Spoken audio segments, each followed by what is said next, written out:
Kyoto.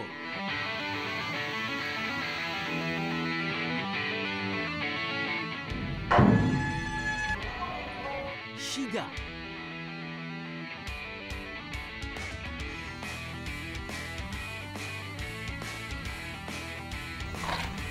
Nagoya. Ano? Sama ka sa biyahe ko? Mula Maynila, madali na makarating sa Japan via our exclusive airline partner, Cebu Pacific Air. Siguraduhin lang na more than 6 months pa ang validity ng inyong passport from the date of your departure para hindi magkaproblema sa pagkuha ng visa papuntang Japan. Maghintay ng promo fares para makatipid. At sa tulong ng inyong travel agency, you're off to Japan in no time. Well, in 4 hours, more or less. Biyahero tips! Ilagay na lahat sa carry-on bag nyo ang electronic gadgets tulad ng cellphone at tablets. Mga barya, belt at wallets para dire-diretso na kayo sa security inspection sa airport. Kunan ng litrato o iscan at i-email sa sarili ang mga importanteng dokumento tulad ng passport, hotel address, and contact numbers, flight schedules, at mga contact persons para ma-access nyo ito kahit saan makarating. Para naman sa exchange rate, nasa palitang 2.44 Japanese yen sa bawat piso.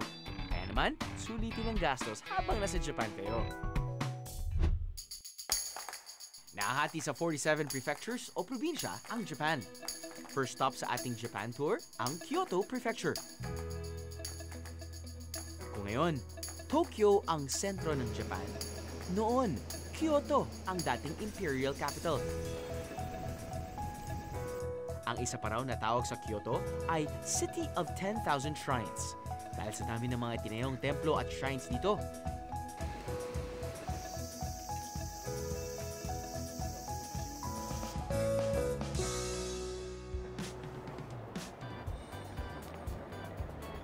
Kamusta mga biyahero? Nandito tayo ngayon sa Kyoto Station.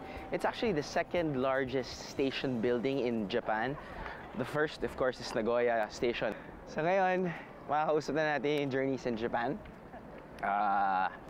We're gonna be coexisting together, shooting here in Japan. Hello! Hi, I'm Drew Aureliano, and this is my Biyahe ni Drew crew. There you go. Everyone's complete. We can't wait to feature Kyoto or different parts of Japan with you guys. So, ready? We're ready. Are you ready? You're ready. O nga pala mga biyahero, for the first time in the history of Biyahe ni Drew, we are co-producing with Japanese public broadcaster NHK para sa kanilang programang Journeys in Japan. Ang pag-iikot natin dito, ipalalabas din nila sa kanilang programa. Shooting 2 birds with 1 stone? Cool, di ba?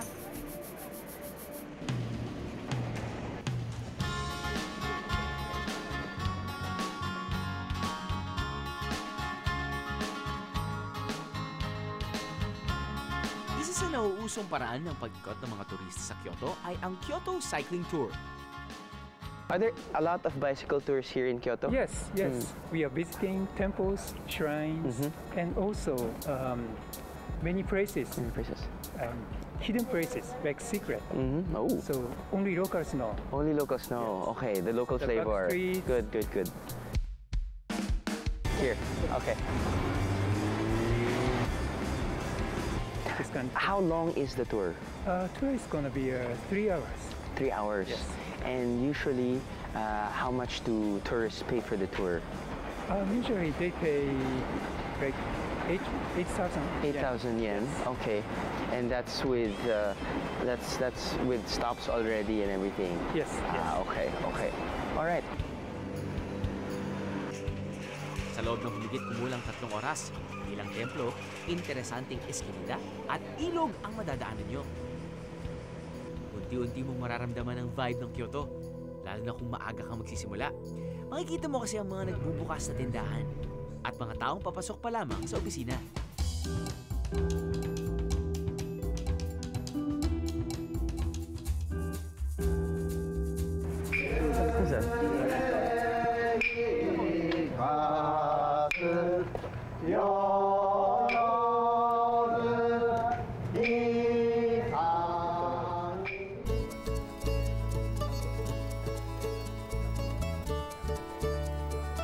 Oto-san, you're very fast riding a bike, huh? Oh, sorry. All right, where are we going? Ghost candy shop. Ghost candy shop. Yes. Should I be scared? Yeah. I should be scared. Yes. Then I don't want to go in.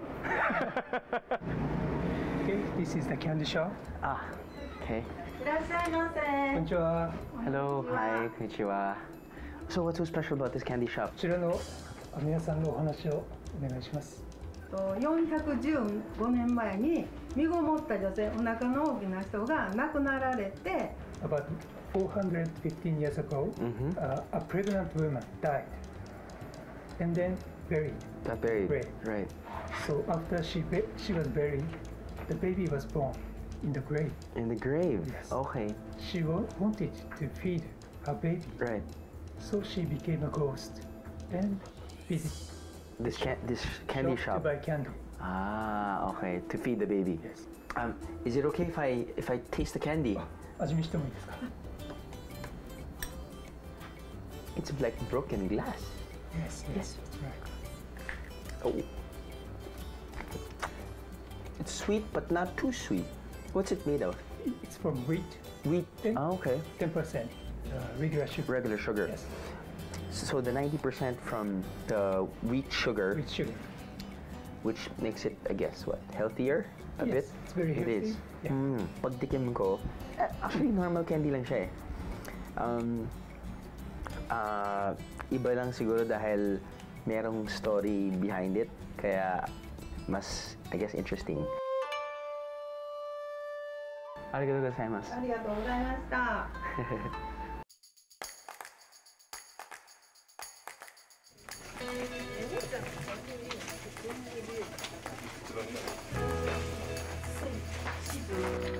See this sign? Yes, what is that sign? This sign says, "Be quiet." Be quiet. Yes.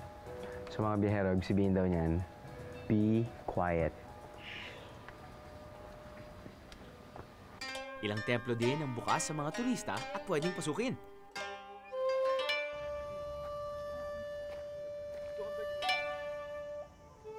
That's the tower. That's the tower. Tower called pagoda. Pagoda. So it's 5-story. What are pagodas for?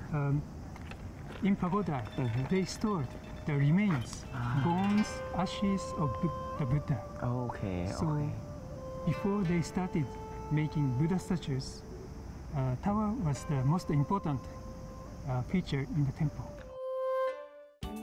Pero bago pa dumilim, importanteng makahanap na tayo ng matutuluyan na maayos at pasok sa budget. Walang problema yan, lalo na at meron kaming Agoda.com app. Just a few clicks, and we're booked.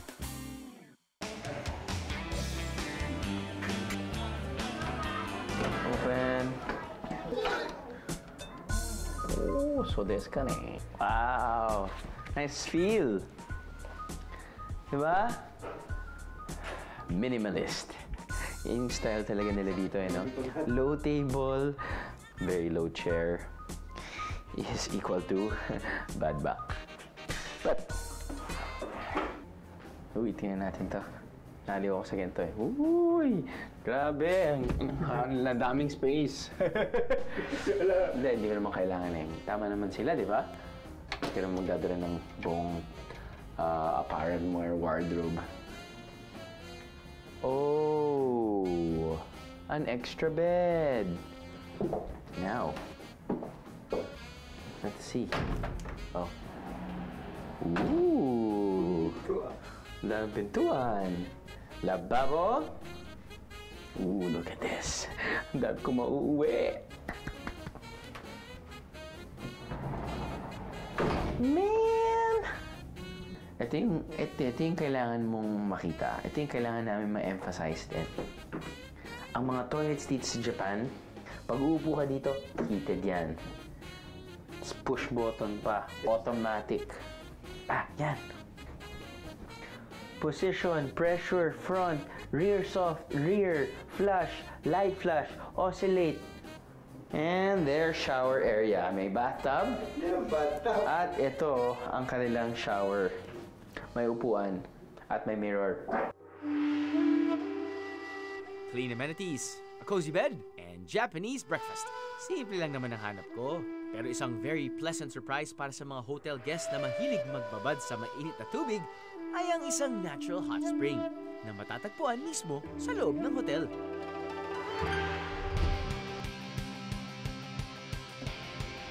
Don't be a tourist, be a local.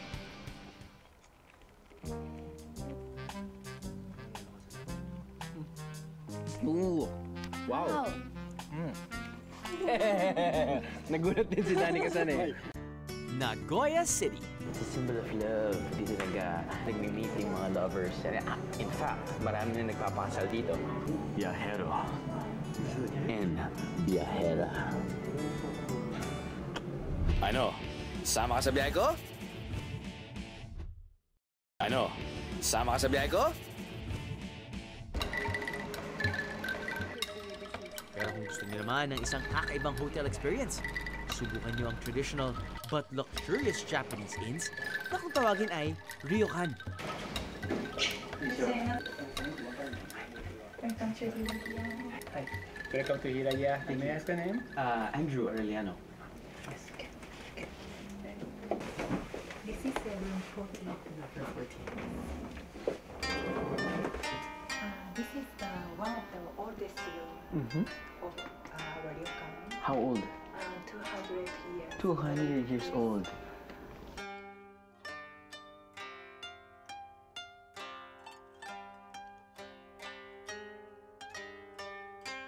Wow, it's the bathroom.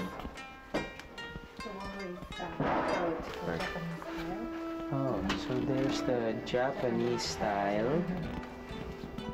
You squat, right? You squat. Can you? I can squat, but not while doing number 2. Wow, but this is the Western style. Hi. Thank you so much. Thank you so much. Please enjoy your stay. Thank you so much. Thank you. Solid. Man, this is a different character. I mean, sa lahat ng mga tinulugan natin, walang papantay pa dito sa kwarto na to. There's so much character, lalo na knowing it's 200 years old. Diba? I mean, tapos yun yung garden mo. Diba? Parang, it is weird. And it's very different Japanese way. Man, kung na lang may papasok na samurai dito eh, no? Yung mga nakikita mo sa pelikula, which is pretty cool. Bukod sa ganda ng kwarto, talagang mararamdaman mo ang old-fashioned Japanese hospitality sa mga ryokan na gaya nito. Yes. Oh, hello. Hi. Hello. Hi. Hello. Welcome to Hiraya. Hi. Hi. Thank you so much. Please stand up. Oh, no? No, I don't want to worry, but I just want to say thank you for your stay. I hope Wow. you enjoy. Thank you so much. Thank you so much for your hospitality. Thank you.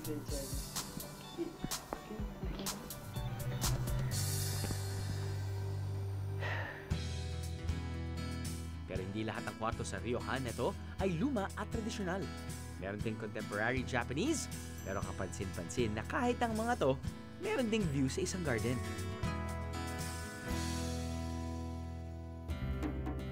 Kapag oras na ng pagkain, sa kwarto dinadala ang mga traditional Japanese cuisine at inihahain ito ng hotel staff. Ito ay ang kaiseki ryori, isang multi-course meal kung saan bawat isang dish ay metikulosong inihahanda. Sa ganda ng presentasyon ng mga pagkain, parang ayaw mo na yatang galawin at i-Instagram mo na lang. It tastes refreshing. Yeah, very refreshing. Kampai. Kampai. Kampai.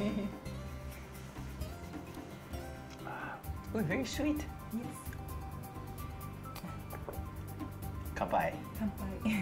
Maliliit ang portion sa servings ng mga ito para raw talagang malasahan ng bawat sangkap ng hindi agad-agad mabubusog ang kakain. Slippery, slidey texture. Ang inihahay ng mga pagkain dito ay yun lamang in season, kaya sariwang-sariwa. Seal. These are very new flavors for me. I've never tasted the vegetables and different types of fish.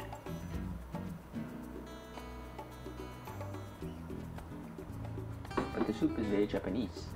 Very Japanese. Saan ka makakita na to? Where can you see this? Yes, only here.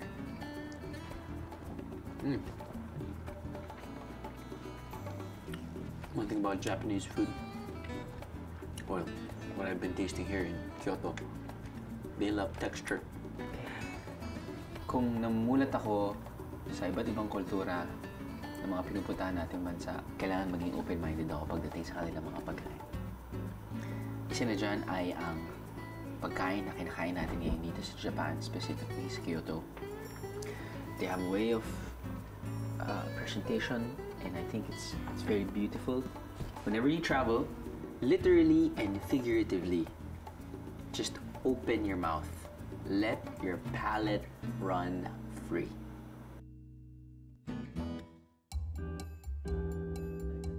Siyempre, pag gusto mo nang magpahinga, ihahanda na rin ng hotel staff ang inyong kama.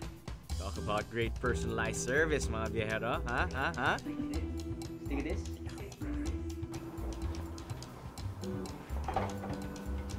Tea?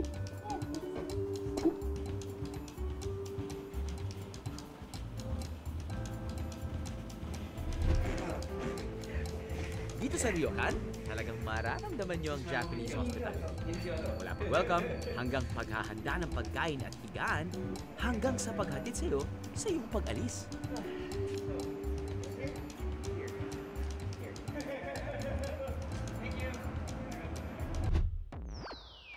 Matatagpuan ang pinakamalaking freshwater lake sa buong Japan sa next prefecture na ating pupuntahan, ang Shiga.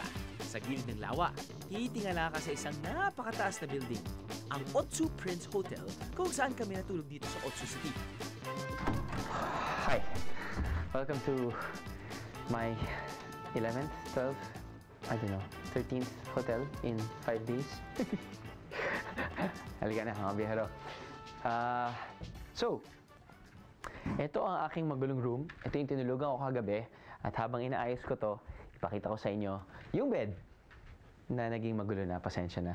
Pero ang sarap ng tulog ko. Hindi ko alam kung pagod lang talaga ako for how many days. Pero yung kama, masarap na masarap. Now, punta tayo sa room. Punta tayo sa banyo. Separate ang toilet, pati liguan. At yung liguan talaga dito sa Japan, very common yung may upuan. Okay? May upuan at may bathtub. Separate. Oo. Sa upuan, usually talagang pag naliligo sila, apparently umuupo sila, no? Tapos may mga dispensers ng conditioner, shampoo, pati body soap. Shower doon. Dito, bathtub. Parati ko nang ginagamit yung parang bath time. Mainit na tubig para mag-relax ako after ng mainit na tubig. Malamig na tubig, sabay tulog. And of course, your super high-tech heating push-button toilet na pinaglalaroan ko at hindi naman nasugat ang aking puwet.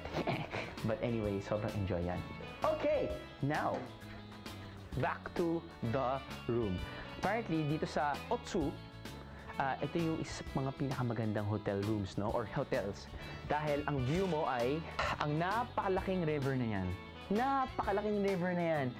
Yung coastal nito, maabot ng 240 kilometers. Panalo sobra.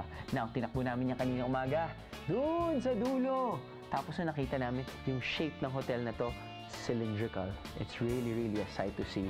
And when you wake up, labas mo, sarap ng simoy na hangin dahil andyan yung lake. Okay, nagmamadali kami. Baka iwanan kami ng barko. Let's go!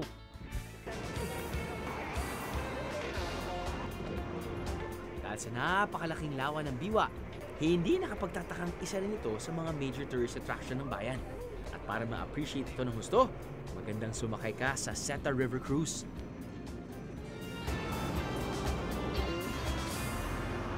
So, nandito tayo ngayon sa Ichiban Maru boat kung saan mga turista sumasakay dito. It's a double-decker and it's a 1-hour boat ride. Just 30 minutes going there and 30 minutes coming back. Actually, after 6 months, nag-sail na naman yung boat. Swerte tayo dahil apparently for the past couple of months, medyo malakas yung ulan. And kapag malakas yung ulan, mataas yung tubig, tapos natatama yung boat sa mga bridges. Katulad nun. At para sa mga turista, I think it would be best kapag magdala kayo ng sariling pagkain dahil hindi sila nagbebenta ng pagkain. Pero, meron din silang vending machine. Kapag mauho ka, pwede kang bumili. Makikita mo dito, it's a weekend. It's actually a Saturday. And kapag weekends, buhay na buhay yung river at buhay na buhay yung lake. Kasi ang Otsu daw, kilala sa water sports. Katulad nito, merong sculling. Meron actually different types of boat rowing. You have your dragon boat, you have your sculling, but look at that. If I jump now, maabot ko yung tulay. But I'm not gonna try to do it. Dito sa Seta River Cruise kung saan tayo ngayon, no? Mga turista pwedeng sumakay ng boat starting from 9:30 a.m. And then the last boarding time is around 2 p.m. It's a good idea na mag-research muna sa internet kung ano-ano ang makikita sa cruise bago pa man sumakay.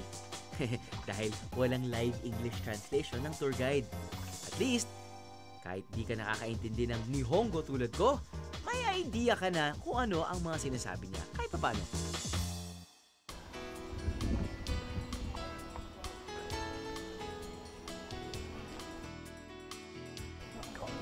Pero mas makikilala mo pa ang isang lugar, lalo na kung makakausap mo ang isang taong doon na lumaki at nagkaedad.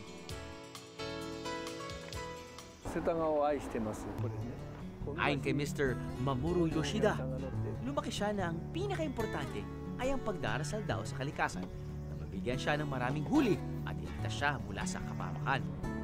Nakita raw niya ang pagundad ng kanyang bayan lalo na nang magawa ang tulay na naging daan para mapabilis ang kalakalan.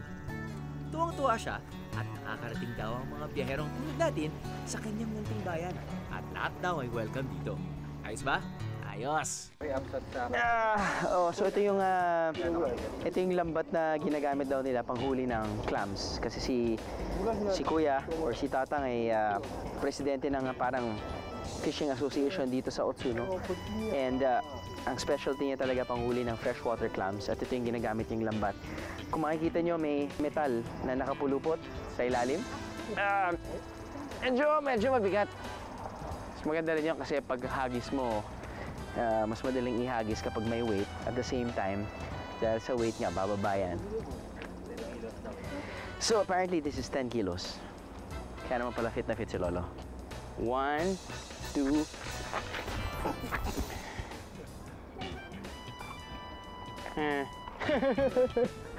Okay. Arigatou gozaimasu. Siyempre, ang mga huli mula sa Biwa Lake ang siya namang delicacy na inihahain sa mga restaurant dito.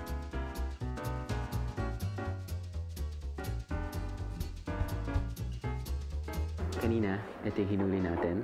Well, not the actual, but this is the freshwater clams. Let's try their soup.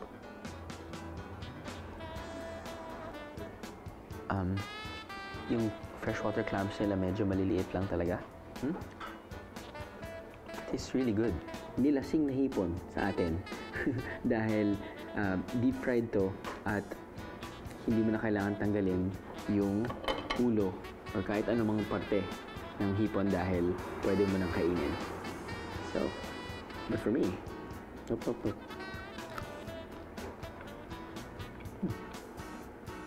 Yep, it is nilasing na hipon. Tinimpura nila ang isang klaseng isda dito na medyo scarce na daw. Ito yung tinatawag nilang sweet fish. Pero pag kakagat ka daw, most of the time, it's bitter. So, tinanong ko bakit sweet fish. Apparently, yung amoy ng isda parang amoy watermelon daw. No.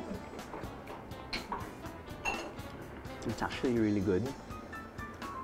Siyempre, ito yung binahit ko dahil itong isda na to, hindi raw nila tinatanggal ng laman loob. Baka kaya nagiging bitter.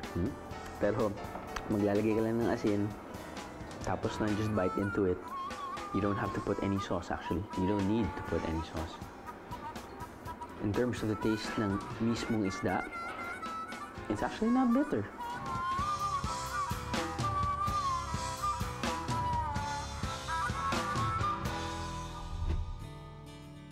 Bukod sa mga nahuhuli mula sa Biwa Lake, ipinagmamalaki rin ng Shiga ang kanilang locally produced sake or rice wine.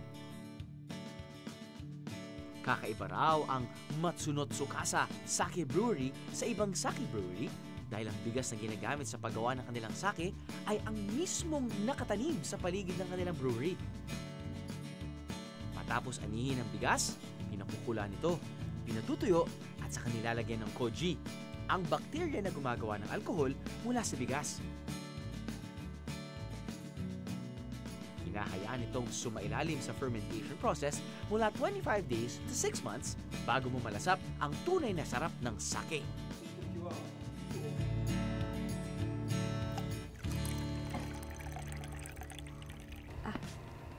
Are there different types of sake?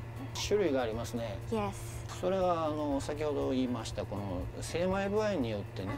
Kaiba is yung kung how many percent polished yung rice. Do you say anything? Cheers! 乾杯。 Kampai! Kampai means... 乾杯。 Cheers. Cheers, Cheers. pretty much. Mm. Oh, so kampai? Cheers. Kanpai.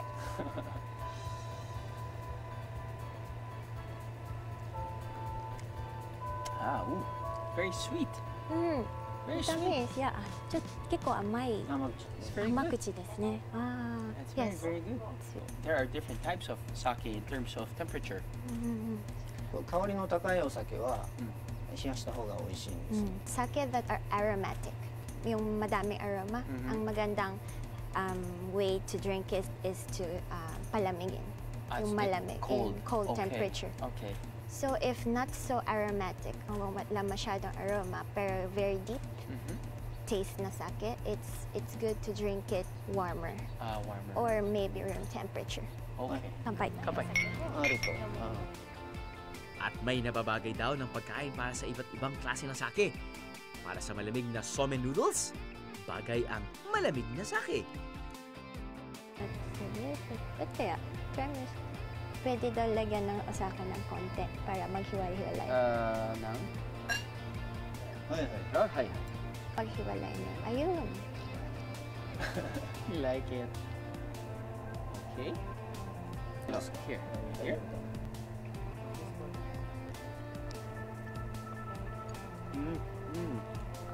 Ushi. 美味しい。 Ushi.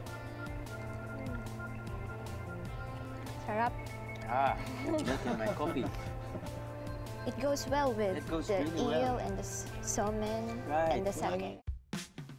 Para naman daw sa mainit na sake, perfect partner ang Funa Sushi o binurong isda na sinasabing predecessor daw ng sushi. チャレンジチャレンジ。 Challenge. Maybe yung taste, not so acquired. この白いのはご飯です。 This one. Ooh, very strong and pungent taste and smell. これはあったかいお酒が。 Natatakot ako dahil minsan lang siya mag-English. Sinabi pa niya, challenge. Mag-bungee jump na lang ako. Yung sake.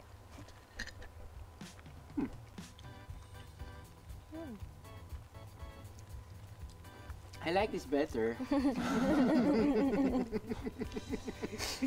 Ooh, wow. Nagulat din si Danny kasi eh. Ooh, I feel like a local here in Shiga. Oh, may pagkaasim siya. Pero yung texture ng isda, parang nagiging texture ng pusit. Kung ganyan lang siya, parang hindi mo ma-appreciate eh. Pero kailangan kang uminom ng warm sake. Or isang litrong beer para lang matanggal na yung lasa. It helps you ease the pain. That's 1 liter of sake. Up ahead, let's walk around Nagoya. Tingnan natin kung paano ginagawa ang world-famous ceramics. What is this called? True love. bago tayo kainin ng kamag-anak ni Godzilla. Ako yung lunch. Ano? Sama ka sa biyahe ko? Ano? Sama ka sa biyahe ko? Ang Nagoya City, na matatagpuan sa Aichi Prefecture, ay isa sa major port areas ng Japan. Dito ang head manufacturing facility ng isa sa pinakakilalang Japanese car brand. Kung titingnan sa mapa ng Japan, ito ay nasa bandang gitna o masasabing nasa pusod ng dragon. So, I've been to Tokyo a couple of years ago, and from what I've experienced, parang mga tao doon parating nagmamadali, rushing off to their jobs, you know? Katulad ng mga tao sa Hong Kong or sa London or sa New York. In Kyoto naman, na-experience ko a couple of days ago, parang yung mga locals doon talaga, they really emphasize on maintaining that old Japanese culture, that old Japanese tradition. Now, here in Nagoya City, kung saan tayo ngayon, sabi nila, it's the in place right now. Sabi nila, mga tao, mga locals, yung mga Hapon, coming from different regions, pumupunta dito. Gusto ro ditong tumira, gusto ro ditong magtrabaho. Well, I don't know why. There's only one way to find out. At syempre, another prefecture, another hotel tayo dito sa Nagoya City, mga biyero. At ang hotel na to, still in keeping with the Japanese themes of simplicity and style. Dito sa Hotel Trustee Nagoya, 9,000 yen o 3,800 pesos per night ang single bed na kwartong to. Kasama na rin yung breakfast, mga bihero.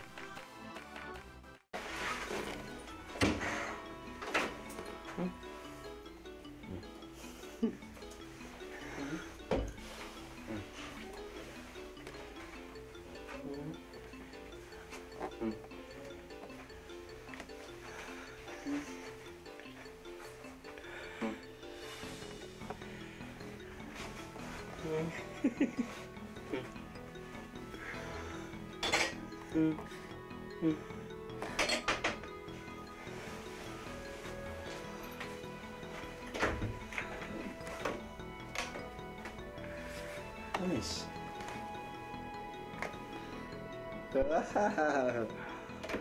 Chow, di pa ako nagsasalita after 5 minutes. One word just to describe the room. Petite. Cute. Pero importante dyan, dapat komportable yung kama. I will report back to you tomorrow morning, sir.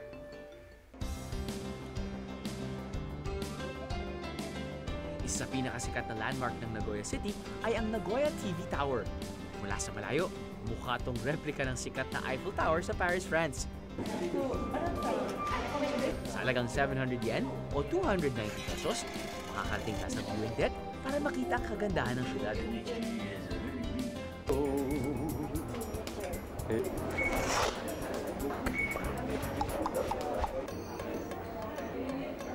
So, one thing I learned, this was actually the first TV tower in all of Japan.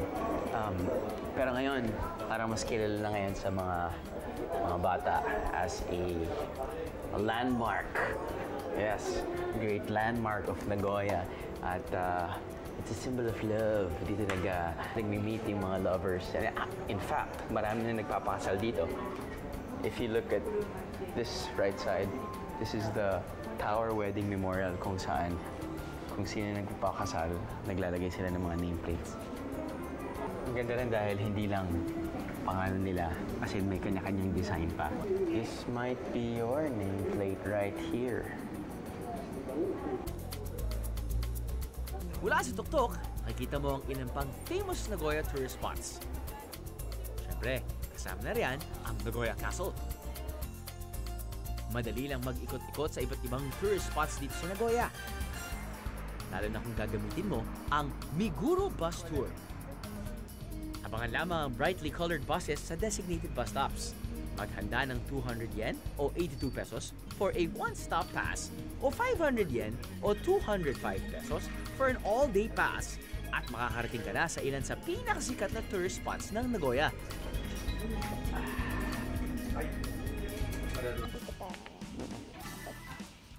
Isa sa mga bus stops ng Meguro ay ang world-famous ceramics maker, ang Noritake. Pero bago pa pumasok sa loob ng Ceramic Center, maaaring maglakad-lakad sa labas ito kung saan may garden na libre para sa lahat.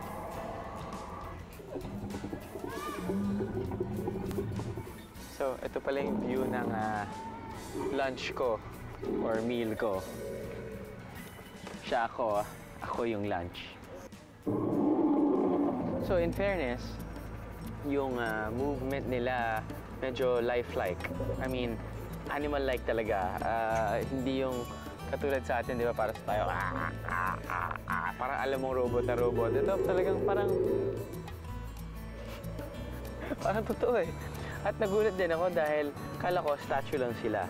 But apparently, starting from 10 a.m. onwards, every 5 minutes, gagalaw sila for 2 minutes. Naku, sigurado ma-enjoy ng mga bata to. Sigurado. It's okay.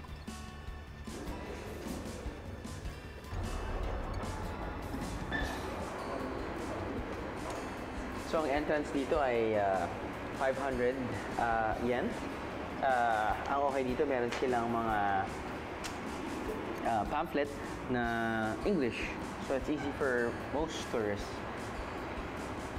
We are actually gonna check out the crafts area or craftsman area kung saan makikita natin na yun. Nagmumolde sila, nagde-design na sila ng kanilang mga tableware. Nagsimulang gumawa ng world-class dinnerware ang Noritake noong 1900s. Mapapansin na very European ang disenyo ng kanilang mga plato, tasa, platito, at kung ano-ano pa, at ang mga to ay ini-export sa buong mundo.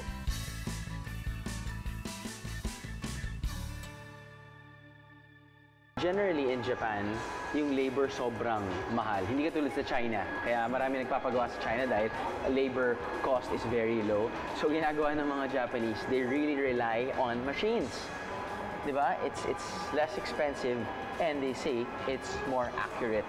Ito yun, sa paggawa ng clay cutting, whatnot. Pero pagdating sa painting, kaya nagiging mahal ang isang produkto dahil it's handmade. At yun yung pupuntahan natin yan. Isa ang Noritake sa mga simbolo ng Japanese craftsmanship na talaga namang hinahangaan at tinatangkilik sa buong mundo.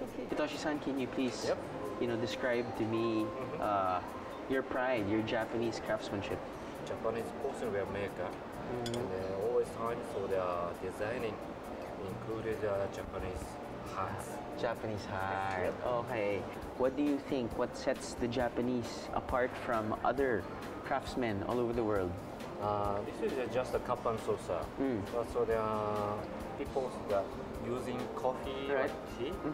But so that we have a more high quality designing, so they're long time life cycle. Very durable. Yeah. Okay. Because also the enjoyable the coffee time is a relax.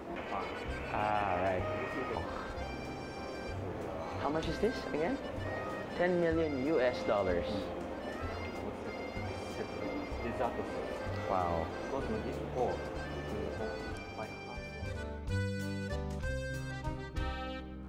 Yes, you designed that, Hitoshi-san. Yeah? I was designed in 1994. 1994? Yeah. This is also the good seller. Really? The number one seller is 6 years. Wow! So what is this called? True Love. True Love? This design name is True Love.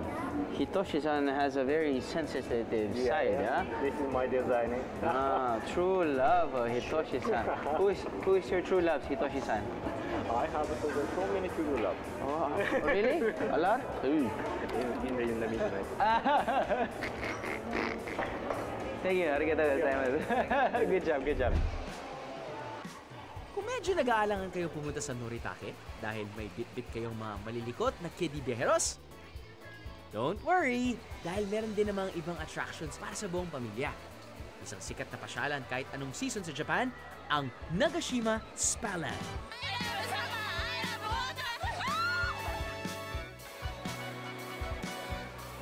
Ngayong summer, Siyempre, patok na patok ang dambuhalang swimming pool at iba't ibang rides.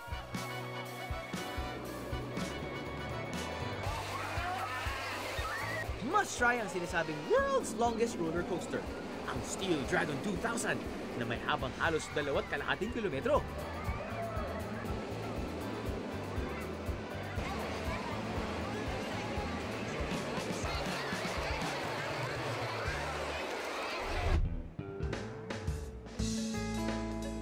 As for me, medyo fragile and delicate ako. Kaya mas gusto kong maglibot dito sa Noritake Ceramic Center.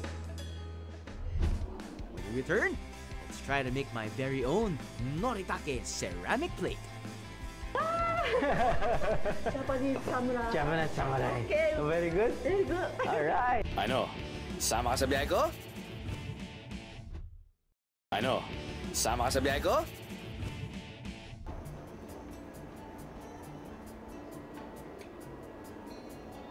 Dito natin malalaman kung gaano ka sobrang meticulous sila pagdating sa design. Sa pagkakamali lang kay Min. Okay, tapo na ulit. So, kita mo yung kamay niya. Tapos ito yung writing hand niya. Ginaguide lang ng left thumb niya yung writing. So after yung mga turista umikot sa factory para makita kung paano ginagawa yung mga ceramics, yung mga tableware at kung paano nila pinipinturahan each tableware, it's time for the tourists to have fun naman and exercise their creative prowess. Dahil sa halagang 1,800 yen, plato or mug, pwede kayong gumawa rin ng sarili niyong design.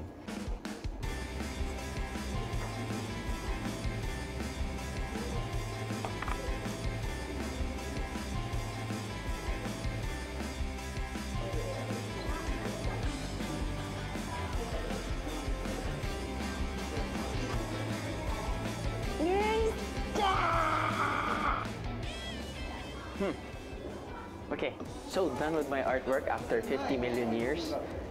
Aw, my schoolmates. So pagtapos ka na, bibigay mo lang dyan sa workshop reception. Oh, you remember her? That's right. Hi. Thank you so much. Japanese samurai. Japanese samurai. Okay. Oh, very good. Very good. All right. Thank you so much. 素敵です。 Thank you. はい、ありがとうございます。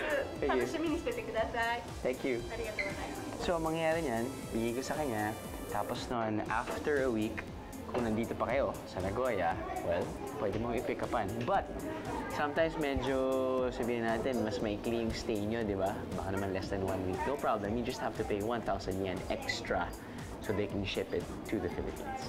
Okay? Alright. 3 different prefectures in Japan. Nagpapakita ng iba't ibang kulay, hugis at anyo ng Japanese tradition and culture. Para sa akin, may hahantulad ng Kyoto City sa Dumaguete, Bigan o Zamboanga o iba pang bayan sa Pilipinas kung saang buhay na buhay ang mga lumang tradisyon. Ang Shiga naman, tulad ng Governor Generoso, Lake Cebu, Negros at iba pang bayan sa Pilipinas kung saan simple lang ang pamumuhay. At syempre, ang Nagoya naman ay parang new and emerging megacity sa Pilipinas tulad ng Cebu at Davao. Japan may be a foreign country, yet it's vaguely familiar. Traveling to Japan is a magical experience. Highly recommended ko ito sa kahit sinong Next week, we're going to the US of A, yo! Welcome to Guam!